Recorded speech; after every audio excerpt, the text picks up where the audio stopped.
Buenas, buenas.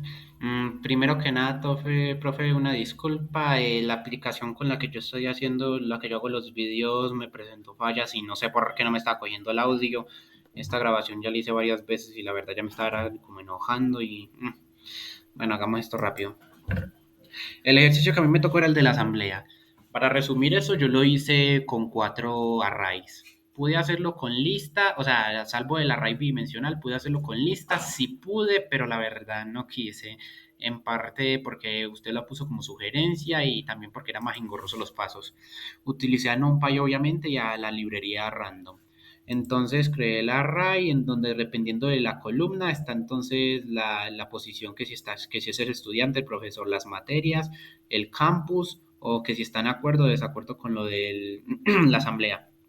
Desacuerdo es que quieren que se levante. Bueno, entonces para llenarla simplemente utilicé random int y entonces sencillamente entonces hice varias. La primera entonces que si de 0 a 1, que si es 0 entonces se le va a llenar al estudiante, si es 1 se le va a llenar al profesor en la posición de la fila I, ¿cierto? Luego lo hice del 2 al 6 entonces dependiendo del número se le va a llenar una respectiva materia.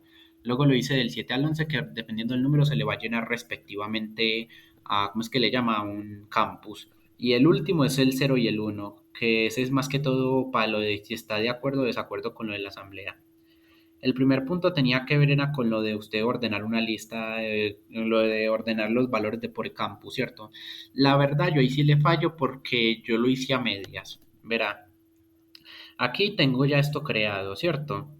Entonces, aquí tengo creado ya el array bidimensional. Entonces, yo utilicé un bucle para recorrer la array bidimensional y entonces, dependiendo de que si cumpla las condiciones, entonces va a ir llenando en una respectiva posición del array nueva que como va siendo como una sumatoria de las personas que votaron por un respectivo campus, ¿cierto? Entonces, que votaron y que no quieren y que quieren que se acabe la asamblea. Entonces, una vez teniendo esa lista, simplemente era uno aplicarle un punto sort, por ejemplo, ¿cierto? Yo lo hice, pero ¿qué es lo que pasa? Que es que la verdad en ese entonces no caí en cuenta y no tenía la inspiración, entonces no tuve tiempo así como para pensarlo, cómo podía a la hora de imprimirlo, cómo organizarlo, que entonces estos votaron por este, pero que este pertenece al campus tal.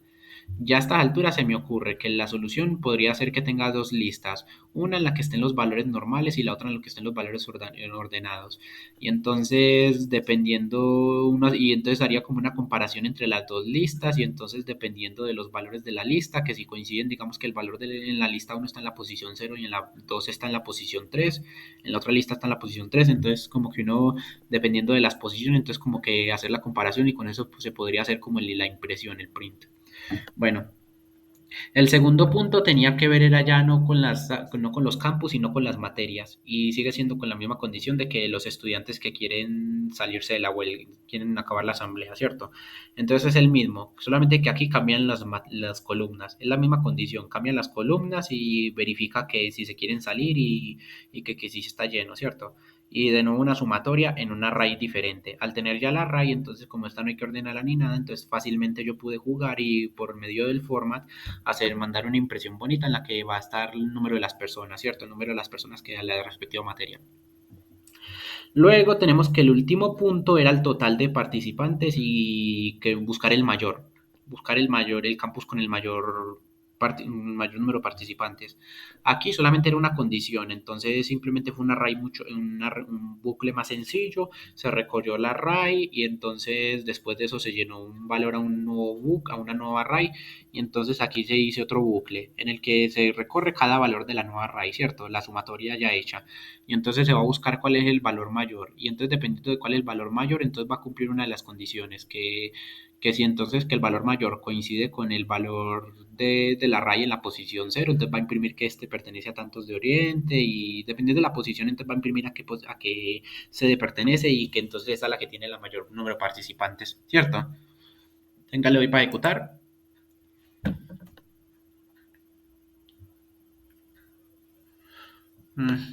Bueno, ahí está el computador lento.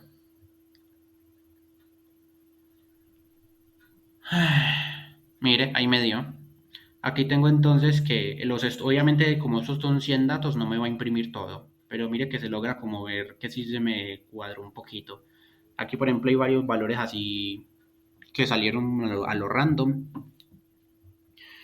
Y mire, por ejemplo, aquí que aquí sería como como debió haber quedado la lista ordenada. De hecho, según esto está queriendo decir que 24, 34, 43 personas, o estoy equivocado. Bueno, que aquí está diciendo que estas son las personas que votaron, que querían salirse. Mire que, por ejemplo, aquí se reparte por las materias. Mire aquí, por ejemplo, que aquí está repartido por las materias las personas que se quieren salir. Y aquí, según supuestamente está esta encuesta, entonces dice que Oriente es el mayor campus encuestado con 21 participantes. Bueno, esa es la primera parte. En cuanto a la segunda parte, la verdad, ahí le fallo. No me dio tiempo para hacerlo. Intenté cuadrarlo ahí, pero no me dio tiempo y la verdad no entendí mucho cómo podía hacerlo la lista ligada, pero creo que más o menos entendí como la lógica. Usted ahí dio ejemplos como de 4 Ts. O sea, tomando así un ejemplo, tendríamos T1, T2, T3 y T4, ¿cierto? Aunque solo se utilizan las primeras tres. Entonces, por lo que yo entiendo que lo que hace esto es que el método lo que hace es la T1 y la T2 las establece como que el nodo inicial, ¿cierto?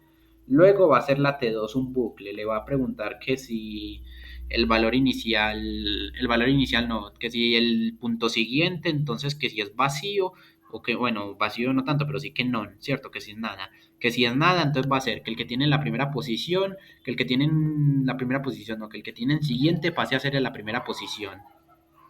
¿Cierto? Y el que tiene en la primera posición se vaya a la T3, ¿cierto? Supongo que este bucle de aquí es como para asegurarse de que el T2 quede vacío, ¿cierto? De hecho, creo que por aquí está, sí. Es como para asegurarse que este de aquí quede vacío.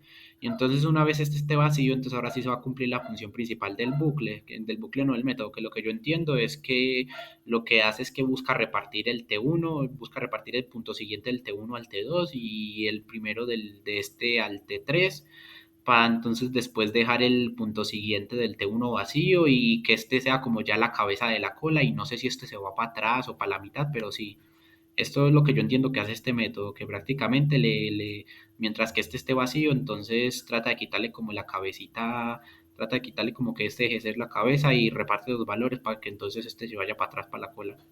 Y listo, profe, eso sería como todo.